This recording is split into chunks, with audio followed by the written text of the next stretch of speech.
اعوذ باللہ السمیع العلیم من الشیطان الرجیم من ہمزہ ونفخہ ونفثہ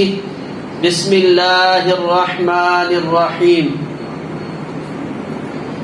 وَإِن نَكَثُوا بَعْدَ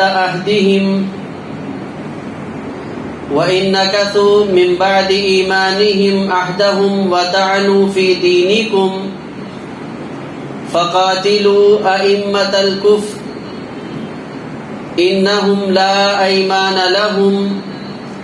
لَعَلَّهُمْ يَنْتَهُونَ وقال الله عز وجل في مقام آخر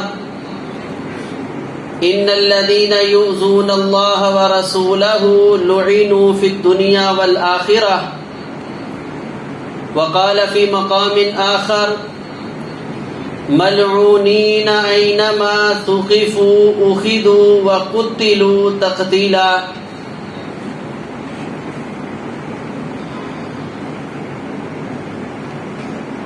اللہ تبارک و تعالی کا یہ نظام ہے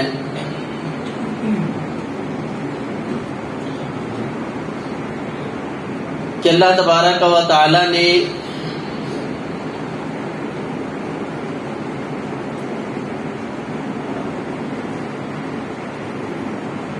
اس انسان کو چند ایک چیزیں بنیادی طور پر عطا کی ہیں، لیکن ان چیزوں میں کچھ تفاضل ہے کہ ایک سے بڑھ کر ایک چیز عزیز ہوتی جاتی ہے.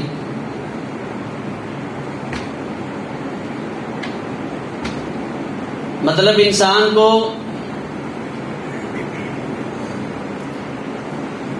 اپنی کمائی کے ساتھ، مال کے ساتھ، دولت کے ساتھ بڑی محبت ہوتی ہے،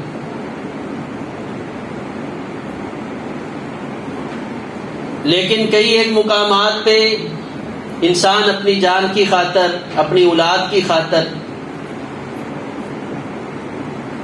بہت بڑی مال کی قربانی دے دیتا ہے.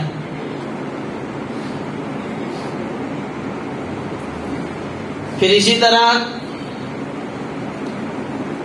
اولاد اور کنبے قبیلے کے ساتھ انسان کی بڑی محبت اور عقیدت ہوتی ہے. بعض مقامات ایسے آتے ہیں کہ انسان اپنی جان بچانے کی خاطر ان ساری چیزوں کی قربانی دینے کے لیے بھی تیار ہو جاتا ہے. پھر ایک مقام اپنی زندگی میں ایسا بھی بعض اوقات آ جاتا ہے کہ انسان کنبہ قبیلہ، خاندان، دولت، حتیٰ کہ اپنی جان کو بھی نچھاور کرنے پہ تیار ہو جاتا ہے اور کہتا ہے اگر عزت نہیں ہے تو جینے کا کیا فائدہ ہے. یعنی ایک عام انسان وہ بھی اپنی عزت، حرمت، وقار، احترام کو خوب اچھے طریقے سے جانتا ہے، اور پھر جس طرح انسان کے اندر حیا بڑھتی جاتی ہے اس طرح اس کے دل کے اندر عزت کی قدر اور وقار بھی بڑھتا جاتا ہے. کیونکہ اللہ کے رسول صلی اللہ علیہ وسلم کا ارشاد ہے، آپ نے فرمایا الحیاء والایمان قرناء جمیعا، حیا اور ایمان یہ دو قریبی ساتھی ہیں، ان میں سے ایک چلا جائے تو دوسرا خود بخود ختم ہو جاتا ہے. تو اس کا مطلب ہے کہ اہل ایمان میں، اہل اسلام میں حیا اور عزت، وقار، اس کی اہمیت اور زیادہ ہے. اور پھر شریعت نے عزت کے بھی کئی تفاضل قائم کیے ہیں. بڑے بھائی کا مقام فرمایا من لم یرحم صغیرنا ولم یوقر کبیرنا فلیس منا، اپنے سے بڑے کی عزت کو نہیں جانتا اس کا میرے ساتھ کوئی تعلق نہیں. پھر باپ کی عزت احترام سکھائی اور فرمایا انت و مالک لی ابیک، دنیا میں اگر بچانے والی کوئی چیز ہے بحیثیت اولاد تو تیرے لیے تیرا باپ ہے، اس پہ تیری اپنی جان جاتی ہے تو جائے، تیرا مال لگتا ہے تو لگ جائے، اپنے باپ کی عزت کا خیال کرنا۔ پھر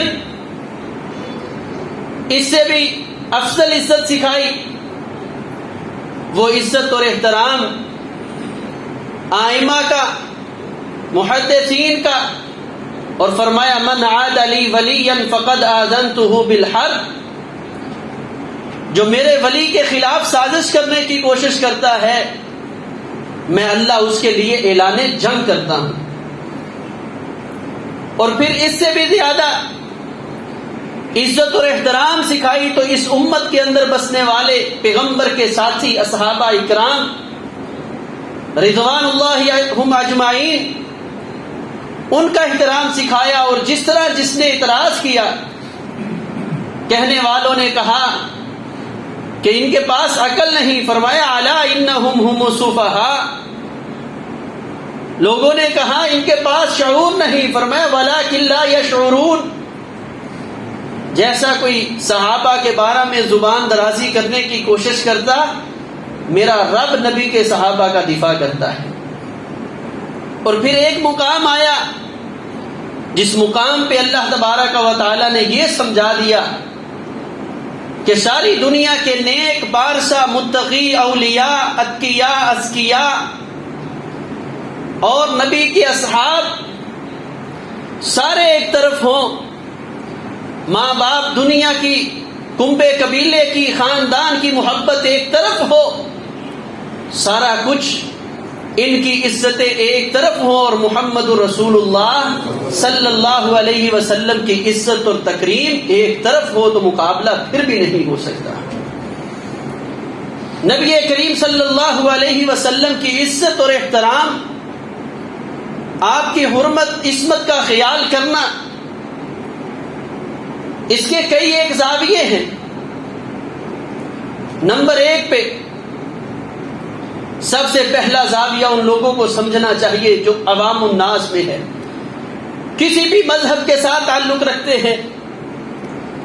آج کسی فرد کے کسی ذات کے حق میں آپ کوئی بات کرنا چاہیں تو اس حقوق کے بارے میں، وہ بچوں کے حقوق ہوں، وہ عورتوں کے حقوق ہوں، تو محسن انسانیت جناب محمد رسول اللہ صلی اللہ علیہ وسلم کی تعلیمات کے محتاج ہوں گے۔ تو ان بے حیاؤں کو یہ شرم اور حیا نہیں آئی کہ جب بچپن کے اندر تھے تو آج دنیا کے جو قانون ہیں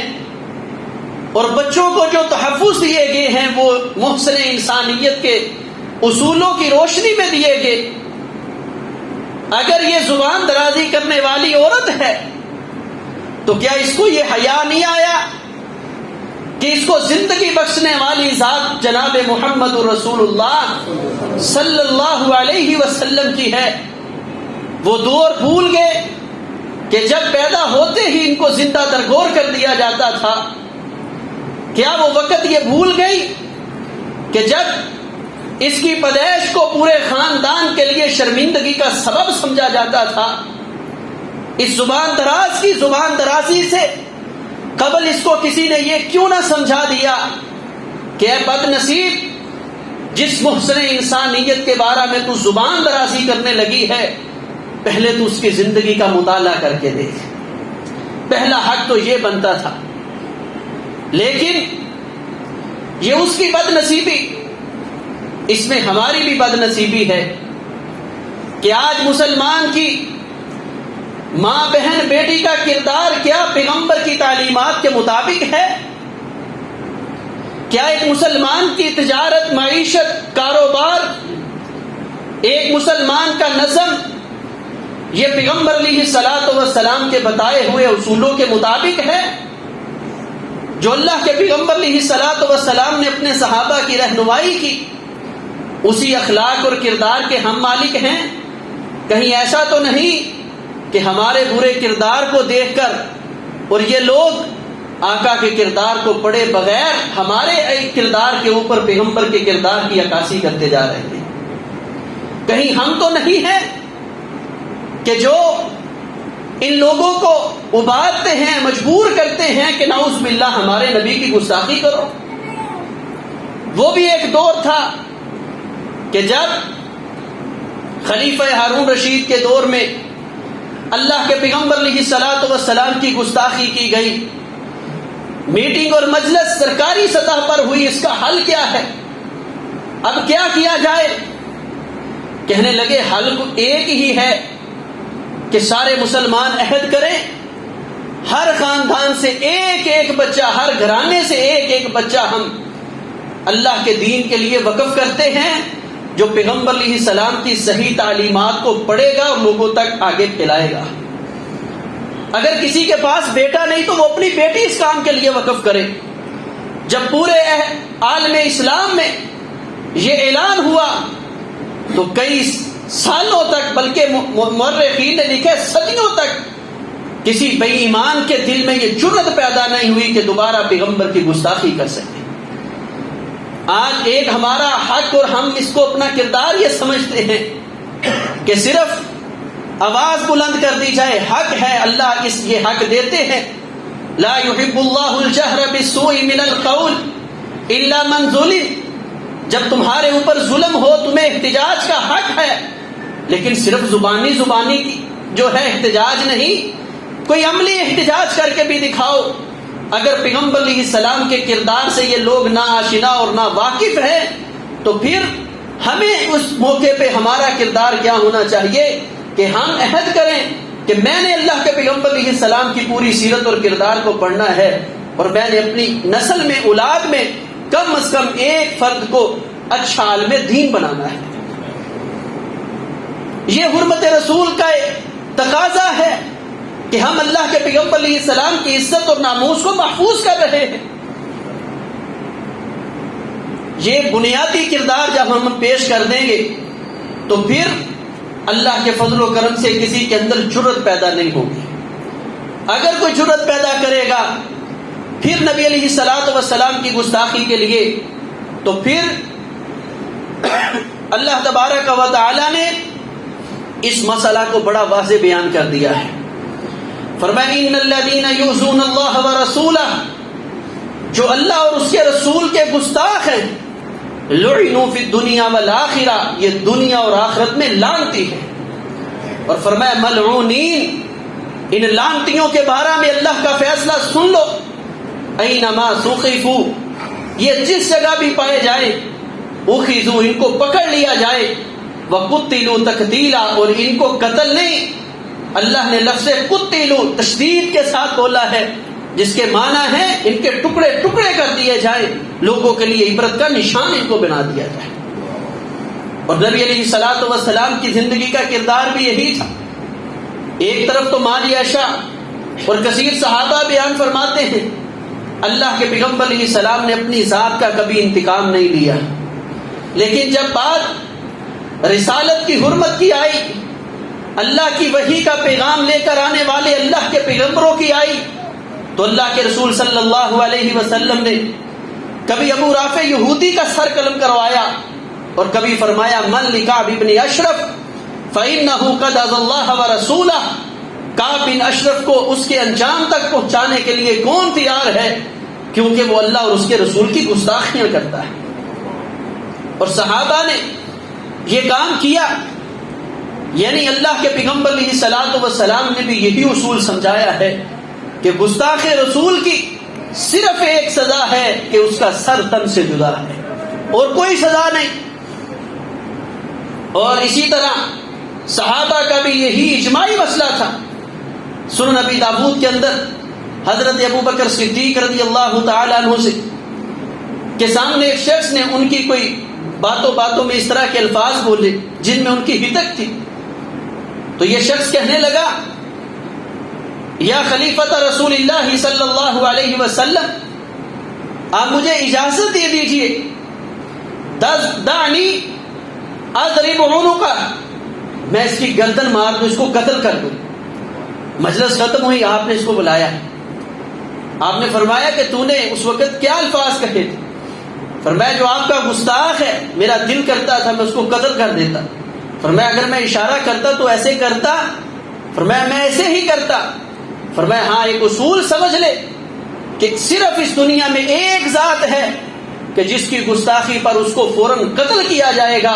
وہ جناب محمد رسول اللہ صلی اللہ علیہ وسلم کی طرف. کوئی اس سے حل حجت نہیں لی جائے گی، کوئی اس کو عدالت میں پیش نہیں کیا جائے گا، کوئی اس کے لیے مقدمے دائر نہیں کیے جائیں گے. اگر کسی شخص سے یہ ثابت ہو جائے کہ یہ گستاخ رسول ہے، قانون کو ہاتھ لینے میں کسی کو اختیار نہیں ہے، لیکن یہ اللہ نے ایسا عام قانون رکھا ہے، اس مسئلہ میں کثیر دلائل موجود ہیں، کوئی عام آدمی بھی لیکن دلائل بینہ کی بنیاد پر اس کو گستاخ رسول ثابت کر کے قتل کر دے تو اس آدمی کے اوپر فرد جرم عائد نہیں ہوتی. اتنا بڑا یہ اور اتنا حساس یہ جرم ہے گستاخ رسول اور اللہ کے پیغمبر علیہ السلام کی حرمت پہ حملہ کرنا. ایک بندہ زانی ہے، آپ کو حق نہیں ہے آپ اس پہ حد لگائیں. ایک بندہ چور ہے، آپ کو حق نہیں ہے آپ اس پہ حد لگائیں. یہ حق میں وقت کی ضرورت ہے، لیکن اگر ایک بندہ گستاخ رسول ہے اور آپ کو علم یقینی ہو چکا ہے تو آپ اس کو قتل کر دیتے ہیں تو شریعت کی نگاہ میں آپ جو ہیں عند اللہ مجرم نہیں ہیں. سنن نبی داؤد کی روایت ہے، اللہ کے پاک پیغمبر جناب محمد رسول اللہ صلی اللہ علیہ وسلم کی اس حدیث سے اس موضوع کی حساسیت کے دو زاویے میں آپ کے سامنے رکھوں. نبی علیہ الصلوۃ والسلام فجر کی نماز کے لیے مسجد میں تشریف فرما، نماز پڑھی تو مدینے میں شور بپا ہو گیا کہ ایک لونڈی عبداللہ بن ام مکتوم رضی اللہ تعالیٰ عنہ کی وہ مقتول حالت میں پائی گئی ہے، اس کو کسی نے قتل کر دیا ہے. نبی کریم صلی اللہ علیہ وسلم نے فرمایا میرے صحابہ تم میں سے کسی کو علم ہے اس چیز کا کہ کس نے اس کو قتل کیا ہے؟ یہ شخص ابھی صحابہ بیٹھے ہوئے، آپ نے پھر سوال تیسری مرتبہ سوال کیا. عبداللہ بن ام مکتوم رضی اللہ تعالیٰ عنہ کھڑے ہو گئے، فرمانے لگے اللہ کے رسول یہ میری بڑی فرما بردار لونڈی تھی. اے اللہ کے رسول صلی اللہ علیہ وسلم اس سے اللہ تبارک و تعالیٰ نے مجھے گلاب کے پھول جیسے دو بیٹے بھی عطا کیے، ام ولد تھی. اے اللہ کے رسول صلی اللہ علیہ وسلم یہ آپ کے بارے میں نازیبا الفاظ استعمال کرتی تھی. میں نے اس کو کئی بار سمجھایا لیکن یہ باز نہیں آئی. اللہ کے رسول صلی اللہ علیہ وسلم آج پھر اسی طرح آپ کے بارے میں نازیبا الفاظ استعمال کیے، میرے سے رہا نہیں گیا، میں نے اس کے پیٹ میں چھرا گھونپ کے اس کو قتل کر دیا ہے. اللہ کے پیغمبر علیہ السلام نے کیا فرمایا؟ فرمایا الا ان دمها حدر، الا ان دمها حدر. اگر گستاخ رسول کے بارے میں قانون میرے صحابی نے اپنے ہاتھ میں لیا ہے، میں اللہ کا نبی گواہی دیتا ہوں کہ اس کا خون بالکل رائے گا ضائع ہے، اس کے اوپر کوئی مقدمہ دائر نہیں ہوگا. دو چیزیں سمجھیں، ایک آپ نے اس کا خون رائے گا قرار دے کر اگر یہ مسئلہ عدالت میں لے کے آنا ہوتا تو اللہ کے پیغمبر صحابی کو ضرور ڈانٹتے اور روکتے کہ اس قانون کو تو نے اپنے ہاتھ میں کیوں لیا. دوسرا، جو نبی میدان مقتل میں اپنے صحابہ کو نصیحت کر رہا ہے، بچوں کو قتل نہیں کرنا، عورتوں کو قتل نہیں کرنا، بوڑھوں کو قتل نہیں کرنا. آج اللہ کے پیغمبر فرما رہے ان دمها حدر، کیونکہ یہ مسئلہ ہی اتنا حساس ہے کہ پیغمبر کی عزت پہ حملہ کرے، وہ عورت ہو، مرد ہو، بچہ ہو، بوڑھا ہو، اس کی جتنی مرضی توقیر ہو، بے شک قانون موجود ہو، خلیفہ وقت موجود ہو، اس کے باوجود حرمت رسول کا تقاضا یہ ہے کہ فی الفور اس بد نصیب آدمی کو جہنم واصل کر دیا جائے. لیکن پھر کہہ رہا ہوں بات یقینی ہو، شکوک و شبہات کی بنیاد پہ نہیں فلاں گستاخ رسول ہے تو قتل کر دو، فلاں جو ہے گستاخ نبی ہے، فلاں نے جو حرمت نبی پر حملہ کر دیا ہے. یہ مجھے اپنے زاویے درست کرنے ہیں، اسلام کا قانون اپنی جگہ بجا ہے کہ یہ موضوع اتنا حساس ہے. اللہ یہ بھی نہیں چاہتے کہ اس سے حل حجت لی جائے، توبہ کا مطالبہ کیا جائے، اس بد نصیب کی زبان سے اللہ کے پیغمبر کی حرمت عزت پہ حملہ ہوا ہے، اب اللہ یہ پسند ہی نہیں کرتے کہ میری زمین پر یہ شخص زندہ رہ سکے۔ صرف زندگی کی بات نہیں، امام مالک رحمت اللہ علیہ کا قول ذکر کرنے کے بعد میں اللہ کے قانون کی طرف ایک بات آپ کو اشارہ کرتا ہوں۔ امام مالک رحمت اللہ علیہ سے سوال ہوا کہ اگر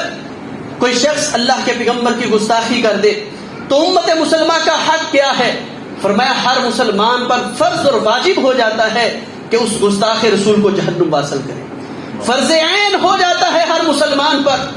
آپ کے پاس جتنی اللہ نے وسعت دی ہے اس کو جہنم واصل کرنے کا کردار پیش کریں۔ اور اس کے لیے موجودہ دور میں سوشل میڈیا کے ذریعے ہم انڈیا کے مسلمانوں کو یہ پیغام دینا چاہتے ہیں کہ بالخصوص تمہارے اوپر یہ فرض اور واجب ہو چکا ہے، اگر تمہارے اندر غیرت ایمانی موجود ہے تو ایک ایک دن یہ مسلمانوں کی بغیرتی پہ دلالت کر رہا ہے کہ روئے زمین پہ پیغمبر کا گستاخ زندہ ہو اور مسلمان بھی زندگی بسر کر رہے ہیں۔ یہی سوال امام مالک سے ہوا، امام صاحب اگر ہم بدلہ نہ لے سکے، اس سے انتقام نہ لے سکے، پیغمبر کی حرمت پہ حملہ کرنے والے کو جہنم واصل نہ کر سکے،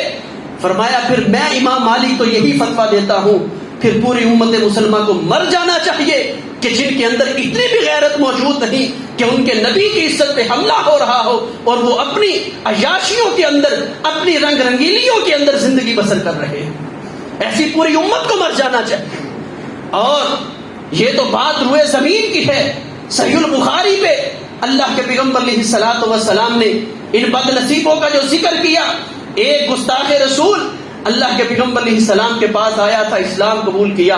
آپ کے بارہ میں مرتد ہوا چلا گیا، جا کے کہتا ہے اس محمد صلی اللہ علیہ وسلم کو نعوذ باللہ آتا کیا ہے؟ میں بتاتا تھا،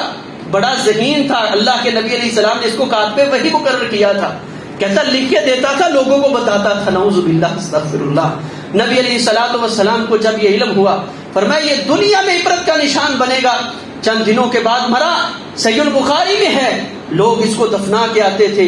رات قبر اس کو نکال کے باہر زمین پر پھینک دیتی تھی۔ زمین نے اس گستاخ رسول کو قبول نہیں کیا، ایک مسلمان کی غیرت کس طرح قبول کر سکتی ہے؟ تو میرے پیارے بھائیوں، آپ کا حق ہے ان دنوں میں جس حد تک آپ اپنا کردار پیش کر سکتے ہیں، اس میں جو میں نے پہلے چیزیں ذکر کی ہیں، اللہ کے پیغمبر علیہ السلام کی تعلیمات کو عام کرو، اپنے کردار پہ محنت کرو، اور پھر سوشل میڈیا آج کے دور کا بہت بڑا ہتھیار ہے، آپ سب احباب اس کو استعمال کرتے ہیں، ہر چیز کو چھوڑ کے باپ کی حرمت کے لیے، آج موجودہ حکمرانوں کے لیے سارا دن سوشل میڈیا بھرا رہتا ہے، اور پیغمبر کی عزت اور حرمت کے لیے ہم ایسا کوئی کام نہیں، جتنی اللہ نے وسعت دی ہے ان کی معیشت بند کر سکتے ہیں، جس حد تک کر سکتے ہیں آپ اپنا کردار پیش کریں۔ کل قیامت کے دن سوال میرے اور آپ سے ہوگا، کسی نے کیا کیا ہے یہ میرے اور آپ سے سوال نہیں ہونا۔ اللہ تبارک و تعالی خوب اپنے نبی، اپنے ساتھیوں کی عزت کی حفاظت کرنے والے ہیں، میرے رب کے بڑے لشکر ہیں، ہم اللہ سے دعا گو ہیں، اللہ تبارک و تعالی ان گستاخان رسول کو عبرت کا جو ہے سامان بنا دے دنیا کے لیے، اور اللہ تبارک و تعالی ایسے مرد مجاہد پہنچا دے کہ جو ان کو عبرت کا نشان بنا دے۔ اقول قولی ھذا استغفر اللہ لی ولکم ولسائر المسلمین۔